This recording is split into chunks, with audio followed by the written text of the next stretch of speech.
Pada pertemuan kali ini, saya akan menjelaskan cara meresensi buku novel. Nah, buku novel yang akan saya resensi yaitu novel berjudul Manga Lua. Nah, untuk kita meresensi, kita harus memperhatikan dulu struktur teks resensi. Nah, di dalam struktur teks resensi ini terdapat judul resensi. Nah, judul resensi ini tidak sama dengan judul buku yang akan diresensi.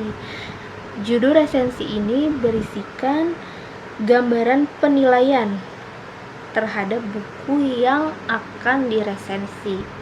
Nah, yang kedua itu ada identitas buku. Identitas buku ini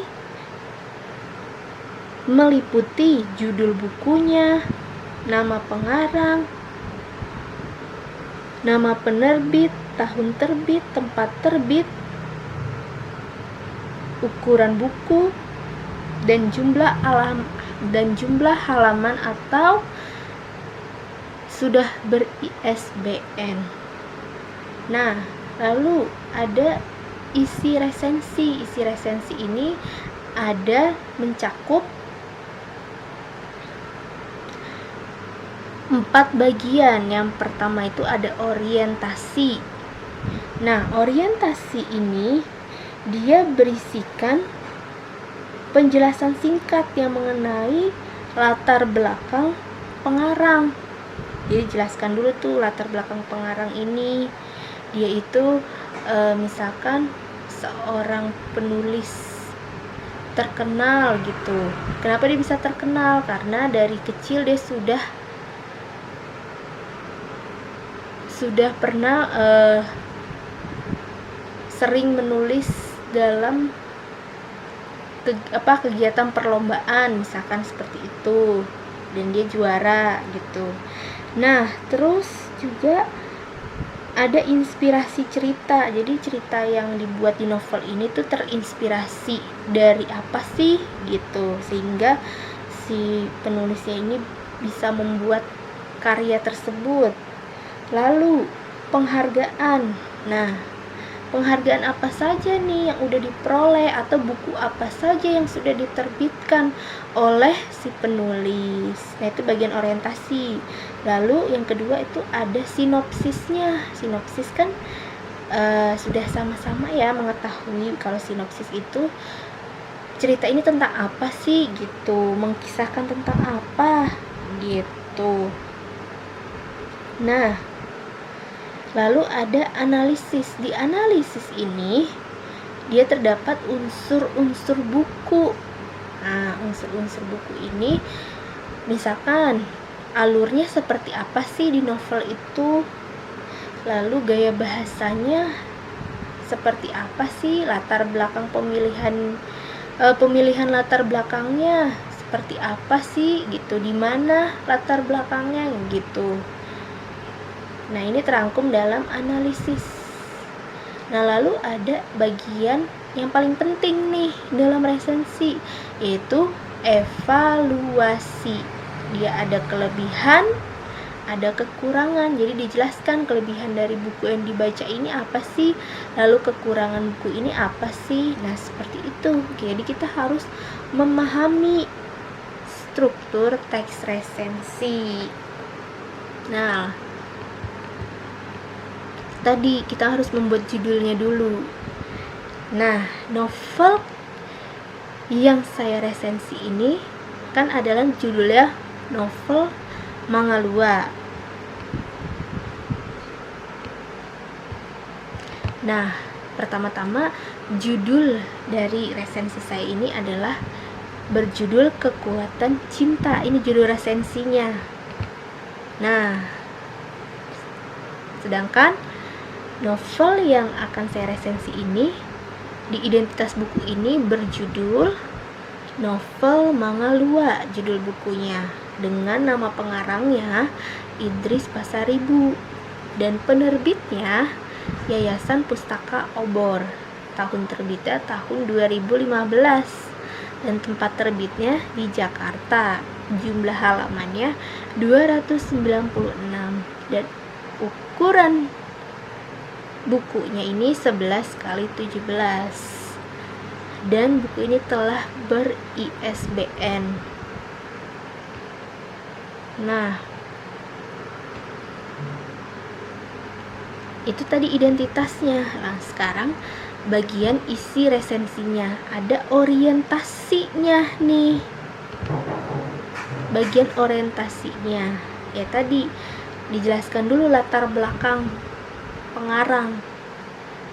Nah, Idris Pasaribu, seorang wartawan dan penulis asal Sumatera Utara.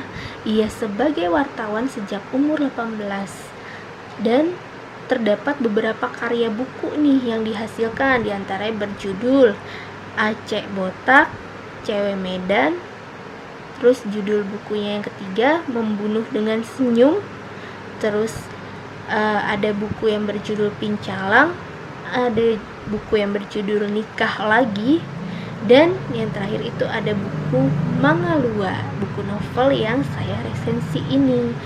Nah, buku novel Mangalua ini dia mengisahkan cinta yang tidak direstui oleh kedua orang tua dari pihak perempuan. Nah, mengapa tidak direstui cinta mereka? Karena sebelumnya mereka ini kan tinggal di suatu kampung. Nah, ada dua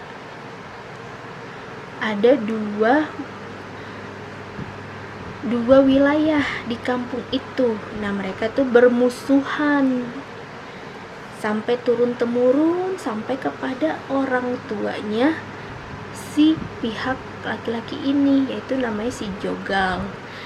Dan di kampung yang satunya lagi dia dari pihak perempuan yang bernama tadi, perempuannya namanya si Boru Anting. Nah, dua wilayah di desa ini mereka bermusuhan gitu. Jadi si desa yang satu dengan desa yang ini tidak boleh dia berteman gitu. Nah, tapi mereka saling mencintai gitu.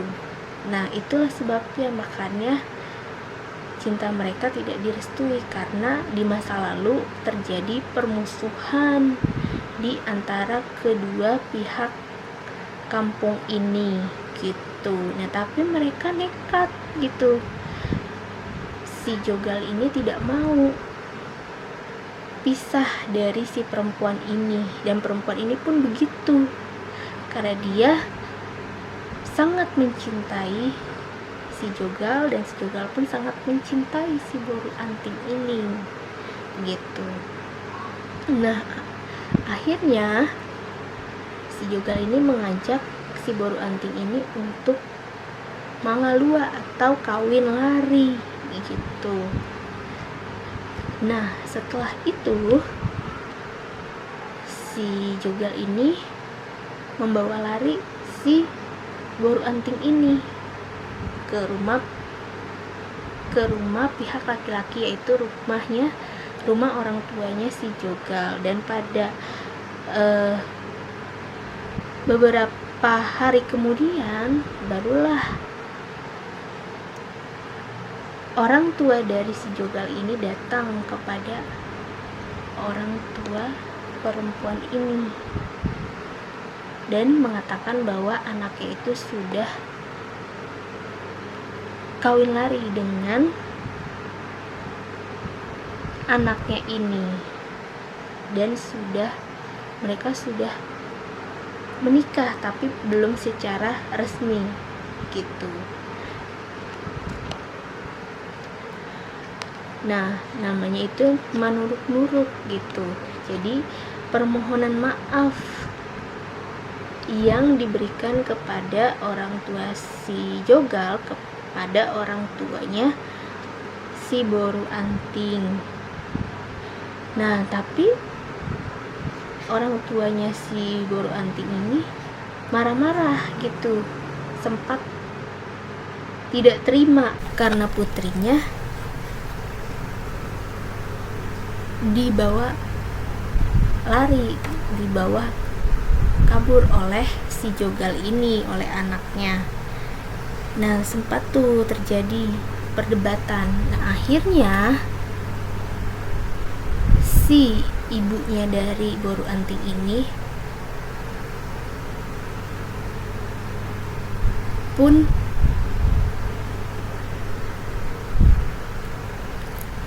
luluh hatinya dan memaafkan keluarga si Jogal ini. Dan akhirnya setelah mereka berbincang, lalu diberikanlah hukum adat ini, yaitu pihak keluarga laki-laki yang si Jogal ini, dia harus membayar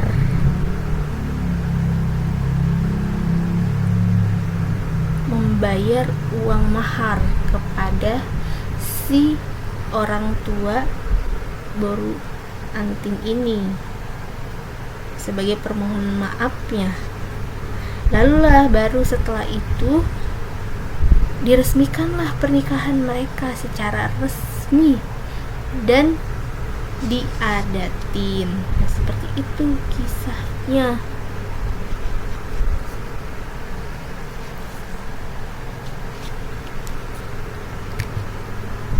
Nah, ada bagian analisis tadi unsur-unsur di dalam buku itu. Nah, ada temanya tadi cinta yang tidak direstui. Dan alurnya itu kisahnya membahas masa lalunya juga tadi, dari yang permusuhan antara dua kampung ini mengakibatkanlah cinta yang tidak direstui. Nah, dari segi perwatakannya, si Jogal ini dia mempunyai keberanian untuk mengajak kawin lari si Boru Anting ini. Nah, ya tadi niat tersebut disetujui oleh si Boru Anting ini juga. Terjadilah kawin lari tadi dan berlatar di tanah Batak dan berlatar kebudayaan yang mengandung sistem kepercayaan juga terdapat di dalamnya gitu. Lalu adat istiadatnya yang tadi mengedepankan adat ya. Nah, pembelajaran yang didapat dari novel ini itu adalah pengorbanan cinta. Cintanya si Jogal yang rela berjuang berkorban, dan niat baiknya karena mereka kawin lari tadi dan melakukan permohonan maaf, akhirnya menyatukan dua pihak kampung tadi yang bermusuhan tadi menjadi damai kembali. Nah, bagian isi resensi ini adalah bagian evaluasinya. Kelebihan dari buku ini yaitu kisah dari novel Mangalua ini sangat menarik sekali, karena dengan mereka kawin lari tadi ya, dan ada adat manuruk yang tadi dapat menyatukan dua pihak yang bermusuhan. Ini kelebihan dari buku novel ini. Nah, sementara kekurangannya hanya saja ukuran novelnya ini terlalu kecil gitu. Dan bagian penutup resensi yaitu rekomendasinya, buku ini layak untuk dibaca oleh kalangan masyarakat karena unsur kebudayaan yang terdapat dalam kisah novel ini mampu melestarikan kearifan budaya lokal. Nah, seperti itu cara meresensi buku novel. Sekian dan terima kasih.